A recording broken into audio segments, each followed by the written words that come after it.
In the year of 1947, the British decided to leave India, but just before they packed their bags, they had made India bleed even more by pushing it into a deadly civil war. Who would have thought at that time that just in a few decades, Indian companies would be buying and taking over the top British brands like Jaguar, Range Rover, or the famous tea brand that we know as Tetley?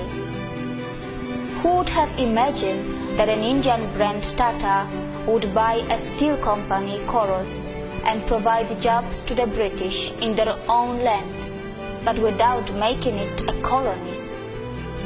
Actually, I will not be very surprised if this video will shock the international community a bit. When you hear the word India, the images that come to your mind are something like this. When the media in your country talks about India, they show you clips like this. But what they are not showing you, and what they are actually hiding from you, is that India also looks like this.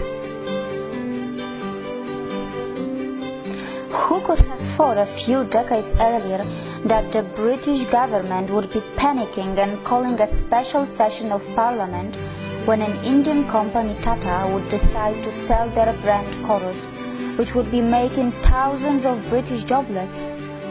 Who could have thought that in just a few decades after the independence from the British, an Indian company Tata would actually become the biggest private sector employer of the UK?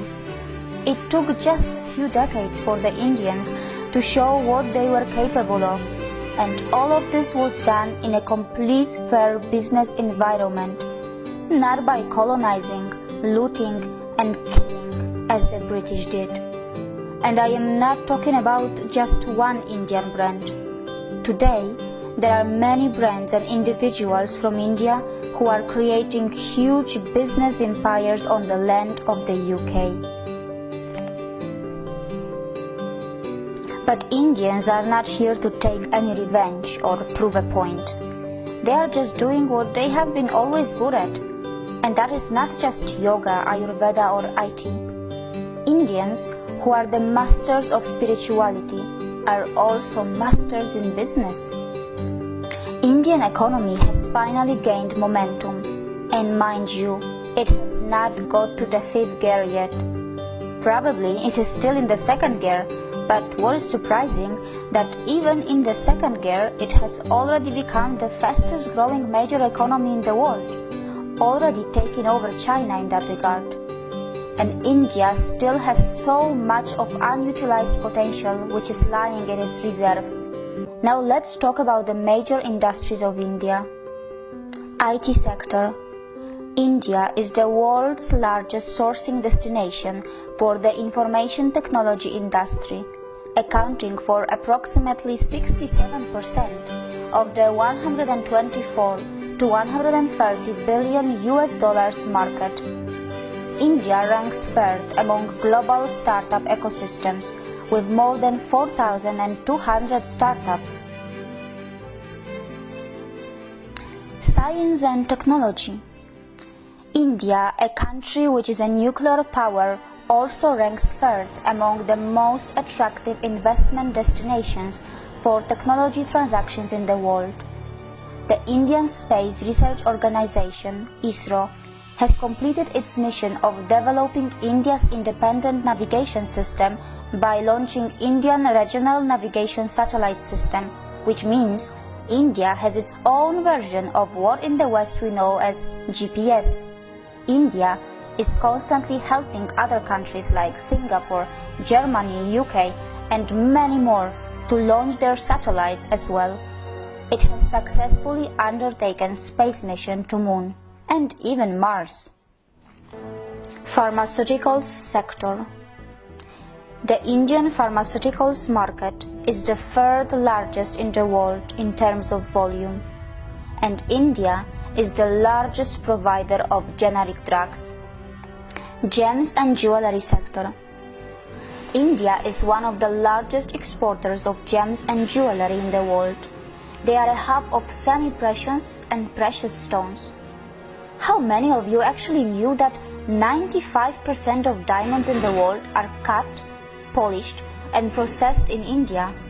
And most of it happens in just one city of India, that is called Surat. Healthcare sector. India is fast becoming a hub of medical tourism of both types of healthcare, modern medicine and natural, which includes Ayurveda and other natural treatments. It has the advantage of the new state-of-the-art hospitals and well-trained and high-skilled professionals, which is supplemented by its low cost. The cost of surgery in India is about 1/10 of what in the US or Western Europe. India is a top destination for you, whether it's about natural treatments, a heart surgery, a cosmetic surgery, or a dental treatment, which your country's natural insurance may not be covering. Real estate sector. India is building future cities of the world with a massive plan of building 100 smart cities. To give you an example, over 5 million homes are under construction just in the national capital region of India. A majority of people in India still live in villages, and India is preparing itself for the biggest migration of its people from villages to the cities, at a scale which the mankind has probably never seen before. Infrastructure sector. India is growing its infrastructure at an unbelievable speed. Did you know that its capital already has around 250 kilometers of modern metro rail? And it's going to add a few hundreds more, which is going to make it the biggest in the world, close to Shanghai. Almost all its major cities are seeing the rapid development of metro, and the construction of bullet trains connecting the major cities are underway too. Not just that, India is developing infrastructure in the other parts of the world and growing its influence by making ports and developing other mega infrastructure outside India too. Automobile sector. Apart from all the international companies which are lining up to make the most of India's automobile market, which is literally exploding, India's own brands are not far behind.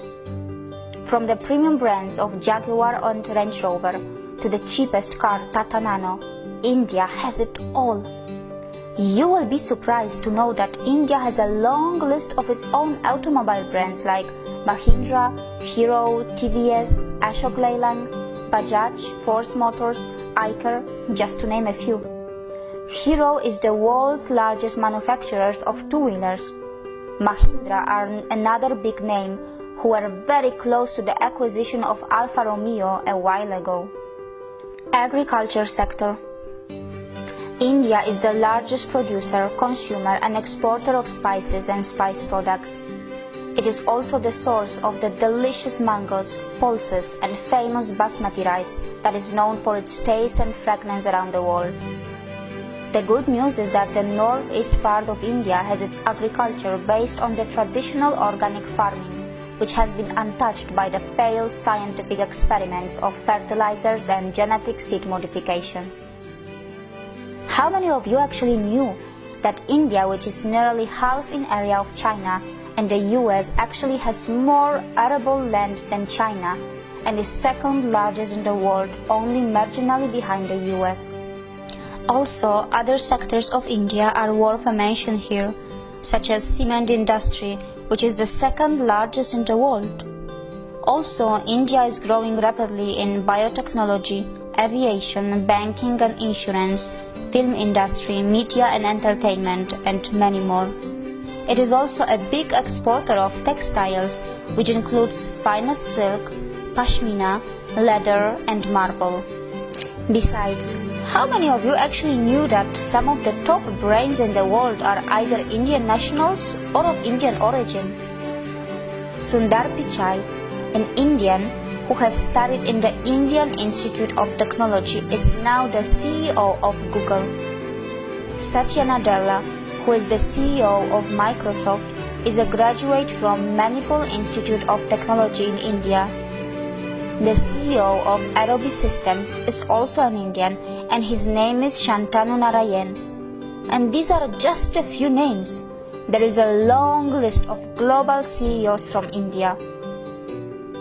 So no matter where you are in the world, whatever country you may belong to, whether you are a young boy or a girl in a primary school or a college, you must know that sooner or later you will have to have something to do with India. And it is inevitable because India is fast establishing itself as a top 3 economy of the world, and its true potential is even bigger than that. So it's better that you start educating yourself about the rising economic powerhouse that we know as India, because your future belongs here too. And as I have said earlier, India is not just developing,